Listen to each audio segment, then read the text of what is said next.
Telangana assembly deputy speaker ఎన్నిక ఏకగ్రీవం అయ్యేందుకు టీఆర్ఎస్ ప్రయత్నాలు ప్రారంభించింది. సీఎల్పీ నేత భట్టి విక్రమార్కను టీఆర్ఎస్ వర్కింగ్ ప్రెసిడెంట్ కేటీఆర్ కలిశారు. పద్మారావును డిప్యూటీ స్పీకర్గా ఎన్నిక చేసేందుకు సహకరించాలని కోరారు.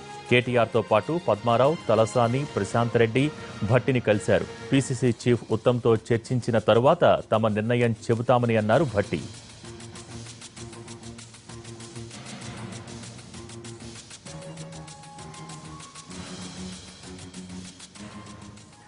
సీఎల్పీ నేత భట్టి విక్రమార్కతో కేటీఆర్ సమావేశానికి సంబంధించి పూర్తి వివరాలు మా ప్రతినిధి చారి అందిస్తారు. చారి,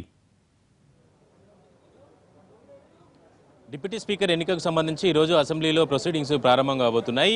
అసెంబ్లీ ఈరోజు పూర్తి స్థాయిలో సాయంత్రం 4 గంటల వరకు కూడా సభ కొనసాగే అవకాశాలు కనపడుతున్నాయి. బ్రేక్ సమయంలో డిప్యూటీ స్పీకర్ పదవికి అధికార టీఆర్ఎస్ పార్టీ నుంచి పద్మారావు నామినేషన్ వేయడానికి పూర్తిగా సంసిద్ధంతో ఉంది టీఆర్ఎస్ పార్టీ. అయితే మిగిలిన రాజకీయ పక్షాలన్నింటినీ కూడా స్పీకర్ ఎన్నికలో ఏ విధంగానైతే అన్ని రాజకీయ ప్రధాన పక్షాలన్నింటినీ కలుపుకొని ఏకగ్రీవంగా ఎన్నికను నిర్వహించుకున్నారో అలాగే డిప్యూటీ స్పీకర్ ఎన్నికను కూడా ఏకగ్రీవం చేసుకోవాలనేది టీఆర్ఎస్ పార్టీ ఆలోచన. దీంట్లో భాగంగానే ఇప్పటికే బీజేపీ నుంచి ఉన్నటువంటి రాజాసింగ్తో TRS party working president KTR మాట్లాడారు. అలాగే శాసనసభ వ్యవహారాల మంత్రి ప్రశాంత్ కూడా మాట్లాడారు. అలాగే టీడీపీ నుంచి నిన్న సభకు సండ్ర రాలేదు కాబట్టి నిన్న సంప్రదింపులు చేయలేదు. ఈరోజు అసెంబ్లీకి వచ్చినటువంటి నేపథ్యంలో తనతో కూడా టీఆర్ఎస్ పార్టీకి సంబంధించినటువంటి ముఖ్య నాయకులు నేరుగా మాట్లాడారు. వారు కూడా డిప్యూటీ స్పీకర్ ఎన్నికకు సంబంధించి ఏకగ్రీవానికి సహకరిస్తామని చెప్పేసి హామీ ఇచ్చారు. అయితే అది ప్రధాన ప్రతిపక్షంగా ఉన్నటువంటి కాంగ్రెస్ పార్టీకి సంబంధించినటువంటి సభ్యుల మద్దతు కూడా కూడగట్టేందుకు TRS party working president KTR కొద్దిసేపటి క్రితమే సీఎల్పీ కార్యాలయానికి వచ్చారు. సీఎల్పీ నేత భట్టి విక్రమార్కతో సుమారు 10-15 నిమిషాల పాటు సమావేశమయ్యారు. ఈ సమావేశానికి మంత్రి తలసాని అలాగే శాసనసభ వ్యవహారాల మంత్రి ప్రశాంత్ రెడ్డి కూడా హాజరయ్యారు. ప్రధానంగా స్పీకర్ ఎన్నికకు సహకరించినట్టుగానే డిప్యూటీ స్పీకర్ ఎన్నికకి సహకరించాలని చెప్పేసి కేటీఆర్ కోరారు. ఈ భేటీకి డిప్యూటీ స్పీకర్ పదవికి అభ్యర్థిగా ఉన్నటువంటి పద్మారావు కూడా భట్టి విక్రమార్కని కలిశారు. భట్టి విక్రమార్కని కలిసిన వెంటనే నేరుగా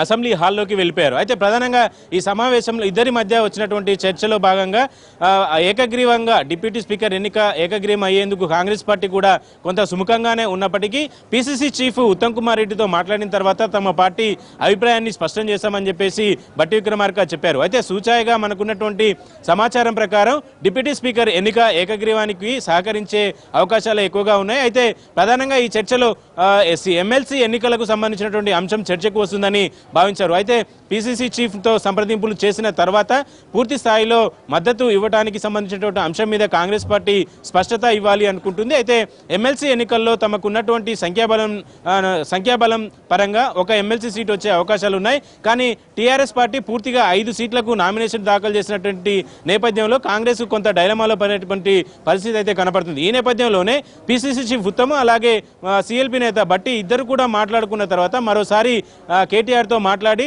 ఎమ్మెల్సీ సీట్ల సర్దుబాటుతో పాటు అలాగే డిప్యూటీ స్పీకర్ ఎన్నికకు తమ పార్టీ మద్దతు అంశం కూడా స్పష్టతనిచ్చే అవకాశాలు అయితే కనబడుతున్నాయి. ఎమ్మెల్సీ ఎన్నికల్లో ఎలాంటి వ్యూహాన్ని అనుసరించినా ఒకవేళ అధికార పార్టీ 5గురిని అభ్యర్థిత్వాన్ని ప్రకటించినప్పటికీ డిప్యూటీ స్పీకర్ ఎన్నికకు మాత్రం కాంగ్రెస్ పార్టీ మద్దతు ఇవ్వడానికి సుముఖంగా ఉందని తెలుస్తోంది. Okay, thank you Chari.